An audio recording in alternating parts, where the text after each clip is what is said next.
Зәй районының Имәндібаш авылы халқы безне шат күңелле, ашык йөзле булулары белән сокландырды.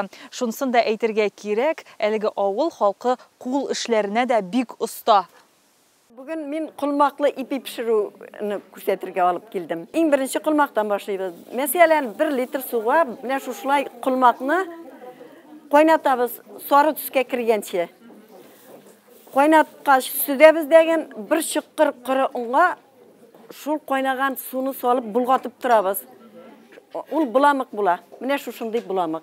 Ул тирләнмәй дә бер нишләмәй. Аны 24 сәгать эшитәбез. Шушылай иттереп 1 колак, 3 ипи чыга менә шуннан. Бер нәрсә салмыйча идеп куябыз. Мин аны кистән идем мәсәлән, иртә белән басам. Аңа туз салам, әзрәк май салам. Аннан соң күәстә кабартам. Күәстә кабарганнан соң әзрәк менә булай итеп куям. Сиңеп төшкәннән соң ул кабара, жаңа баштан ул кабарып менгәннән соң колайларга тутырам. Колайларга тутырганнан соң аның җитлеккәнен менә шуннан билгеле. Ипинең өсте әзрәк сызыкланып, жарылып китә.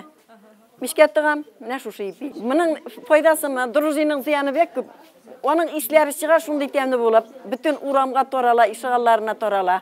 Менә урамнардан күргәнсездер, безнең авыл шундый ярдәмчел, кешелекле бөтенесе булган, ни дип әйтеп мактарлык битерлек түгел. Шундый яхшы яшибез бөтенебез. Аллага шөкер, хисапсыз шөкер.